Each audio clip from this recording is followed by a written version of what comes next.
Salutare, salutare! Sunt Elena Santos, redactor în cadrul proiectului Nu mai arunca mâncare și astăzi vă povestesc cum îmi pregătesc eu lista de cumpărături înainte să merg la supermarket. O listă de cumpărături bine organizată te ajută să fii eficient la cumpărături, să ai parte de un meniu echilibrat și să previi risipa alimentară.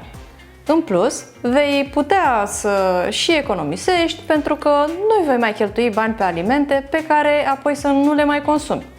Pe mine, lista de cumpărături mă ajută să știu exact ce am de cumpărat și să aloc o sumă controlată. Colegii mei de la numaiaruncamâncare.ro tocmai au lansat o aplicație smart care te ajută să te organizezi chiar pe telefonul mobil și să eviți astfel lista fizică, scrisă pe hârtie. Pe lângă listele de cumpărături, care rămân salvate în aplicație, ai la dispoziție un calculator de porții foarte util, care te ajută să estimezi mai bine cantitatea exactă de produse de care ai nevoie, în funcție de numărul de persoane din casă, pentru fiecare preparat pe care ți-ai propus să-l gătești. În plus, poți avea și liste cu ce produse ai în frigider și să primești notificări când produsele urmează să expire. Acestea sunt utile deoarece te ajută să eviți să arunci mâncarea pentru că ai uitat termenul de valabilitate. Cum îmi creez eu lista? Iată câțiva pași. Pasul 1. Este important să știi ce ai în frigider și în cămară. De 2 ori pe lună scot tot din frigider, spăl frigiderul și împrospătez cu puțin bicarbonat și uleiuri esențiale. Cu ocazia aceasta fac și inventarul în frigider. Înainte de a concepe sau ajusta lista de cumpărături, bineînțeles că mă uit și în mini-cămara mea din bucătărie. Văd ce am, ce meniu pot crea pentru următoarele zile și care sunt alimentele de care mai am nevoie. Pasul următor. Dacă produsele existente acoperă 2 sau 3 zile din săptămâna următoare, pentru restul zilelor întreb membrii familiei ce ar dori să fie în meniu, luând în considerare că vor găti și ei. Toată lumea este happy, mai ales că vom avea preparate care ne plac. Un alt pas pe care îl am în vedere în pregătirea listei, reducerile de care aș putea beneficia la cumpărături.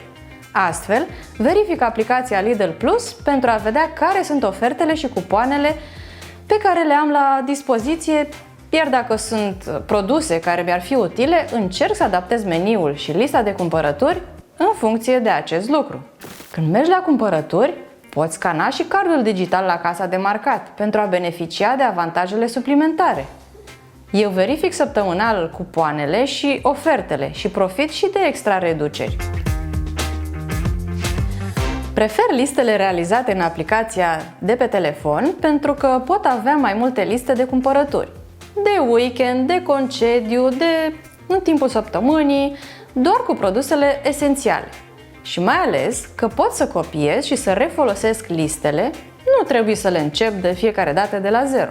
Am pregătit o listă de cumpărături scurtă pentru astăzi, o listă în care găsim produsele de care am nevoie pentru următoarele 2 zile, ținând cont de meniul planificat și de produsele pe care le mai am acasă și pe care le mai pot folosi. 2 pâini integrale sau cu semințe, cantitatea ideală pentru noi 5 timp de 2 zile. Apoi am pus pe listă o sticlă de lapte de 1 litru, o caserolă de ouă bio, cam 10 bucăți și unt, pentru că toate sunt preterminate. Pun pe listă și 2 caserole de filet de somon norvegian proaspăt de 300 de grame fiecare, pentru astăzi la cină, și o caserolă de carne de pui pentru mâine la prânz, cu un piure alături și niște legume. Pentru piure am nevoie de cartofi, pentru că stocul s-a cam terminat. Trecem acum la categoria fructe și legume. Când îmi fac lista, țin cont și de sezon și mă axez pe fructele și legumele specifice. Adaug cartofii necesari pentru piure, cam 1 kg, și o conopidă pentru o salată. Din categoria fructe, am pe lista de astăzi 1 kg de struguri și 1 kg de mere. Îmi place că sunt produse din România și am siguranța că ajung la noi acasă proaspete, la scurt timp după ce au fost culese. Ce mai am pe lista de astăzi? Cereale pentru micul dejun, pentru că am cam rămas fără. Preferăm fulgi de porumb pe care îi consumăm cu lapte dimineața sau cu iaurt proaspăt. Iaurt, bineînțeles, mie îmi place iaurtul Natur Pilos cu 0,1% grăsime, așa că iau 2 pentru mine. Varianta pentru ceilalți este cu mai multă grăsime, preferata lor.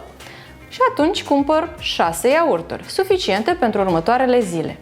Pentru desert iau o caserolă de înghețată Mini Mix Classic din gama Gelatelli. Sunt 12 mini înghețate care ne ajung cam o săptămână. Asta a fost pentru astăzi. Vă aștept și în episodul următor cu tips and tricks la supermarket.